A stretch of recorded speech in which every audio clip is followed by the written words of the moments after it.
Hi, Rob Pyne here, champion of the underdog. Welcome to Sugarworld Gardens, located here in Sugarworld Parklands on the south side of Cairns, the Edmonton area. The part of Cairns I like the most is Sugarworld. Come in and I'll show you why. So here we are, you can see the entry gates behind me, and there's extensive parking over there for anyone who wants to come and visit and maybe bring the family. But if we spin around, we can see one of my favourite trees in Cairns, and that's this one here. Isn't it beautiful? So here at Sugarworld, we're located on the site of the former Hamilton Mill, which must have been here for at least 100 years. And when it was closed, the land became adopted by the community as part of this beautiful Sugarworld Parklands precinct.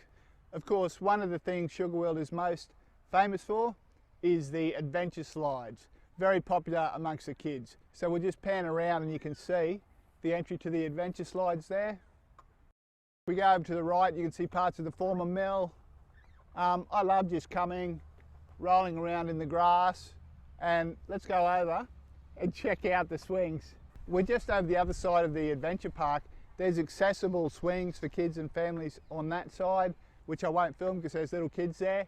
And behind me is a really great part of the parklands where there's a lot of fruiting trees, and it's a beautiful place. Come and check it out with us.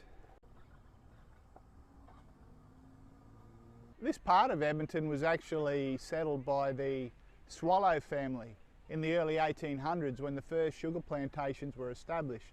And there's a plaque here commemorating Thomas Swallow, pioneer family that helped settle this part of the area. But of course, we should always remember that this is Gimoy Wallabura Yidinji land. They are the traditional owners of this part of Cairns in Far North Queensland. As I mentioned, we've had new plaques put on the various naming tags. So you can see there, this is a macadamia nut, and there are many other trees. There's a japoticava down further, and heaps of tropical trees. A really interesting botanical experience to come down and enjoy all these beautiful fruit trees at Sugarworld Parklands.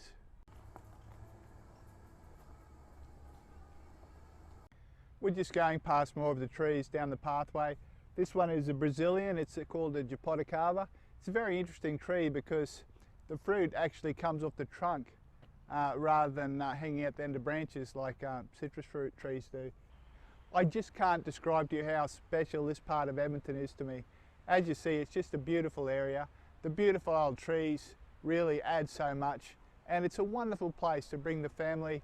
With people doing it so tough these days, free opportunities where you can come out and have a picnic with the family just to get out of the house at no cost. You can see we're just behind the slides here, and there's barbecues, facilities. It's a wonderful opportunity to come down and have a barbecue with friends and family. Do book the facilities with council first, and if we spin around we can see the other end of the... Now we're looking at the accessible playground. Kids with disabilities can use that. A regular visitor at Sugarworld Parklands are these beautiful looking peacocks. They roam around like they own the place. The building behind me has public toilets and a public meeting room that you can book. But to be honest, the main reason we all come to Sugarworld is for the trees and the gardens. Isn't it beautiful? Also, just inside the Sugarworld gate, you can see behind me the Edmonton swimming pool. Nah, gammon, it's where the current council promised to build the Edmonton swimming pool, but the bastards never built it. So in all seriousness, there are plans for an Edmonton pool here. They're just not being progressed at all at the moment. But the plans do exist in detailed form at Cairns Regional Council, and it would be a great facility for the town, for the schools to bring kids to learn to swim, and it could operate as a great addition to the water parks. So while I've been unsuccessful convincing the current council to proceed, I really do hope that people in Edmonton and the Cairns area keep the pressure on so that we can have a beautiful pool here for the Edmonton, Bentley, Mount Peter region, and as well as that, it'll be a wonderful addition to this water world area.